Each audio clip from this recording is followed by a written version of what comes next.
So the next question I'm going to pose to my table of guests is, what are some of the biggest issues that we are facing working with minority buyers? Because, as a Black minority agent, a lot of our buyer pool comes from our sphere of influence, which is other, African American people, indigenous people, people of color, right? So what are some of the issues that we're seeing as we're working with buyers and people within our sphere of influence?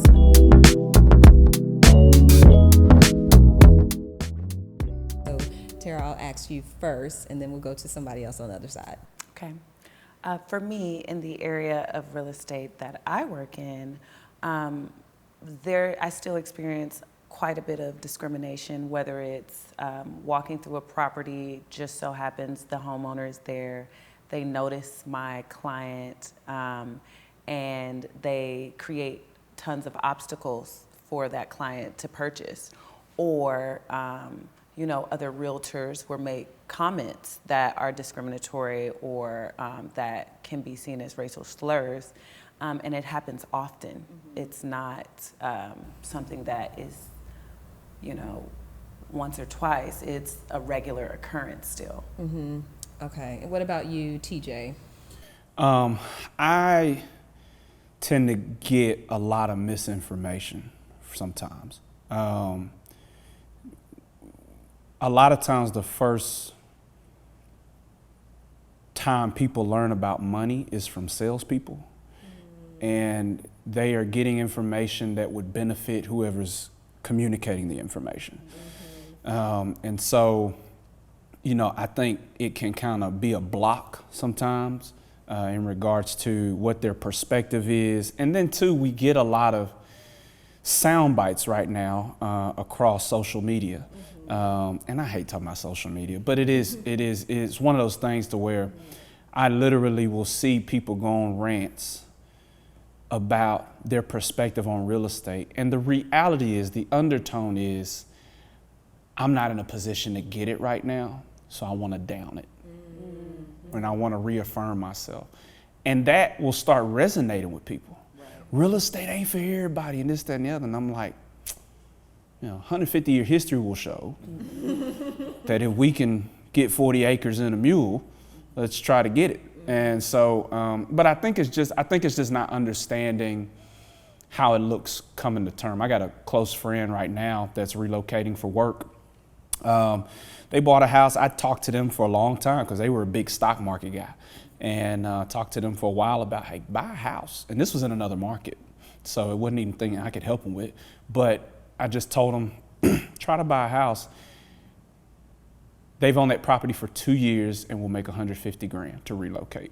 I mean, that's how powerful it is. And he said, I'm a believer. Now you got me hooked. So I think it's just misinformation, misunderstanding. And a lot of times it may feel more difficult than it is if you actually had, the right insight. So. And I'll also jump in on that. I think the misinformation also comes from the fact that a lot of our home buyers, this may be the first home buyer in someone's family or in their generation. Mm-hmm. And so they're coming into it, like you said, learning things off of social media, sound bites, a salesperson. They're not learning it from, granddad who owned properties all his life, or mom who, or their parents who bought a house when they were young.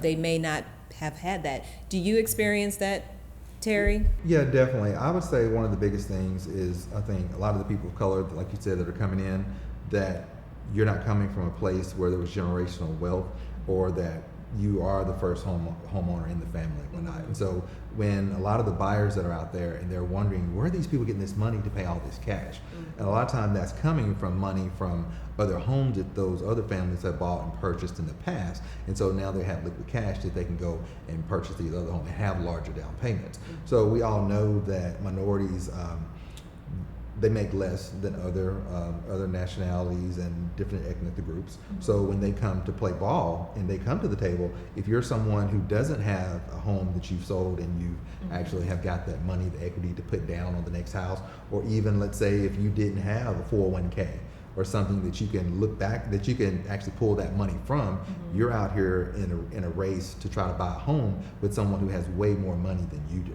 Yes. So that's what I'm seeing with a lot of my buyers. I do have a lot of buyers who do have a substantial amount of money, but they don't have the amount that some of these others have, from whether it was from selling off stock.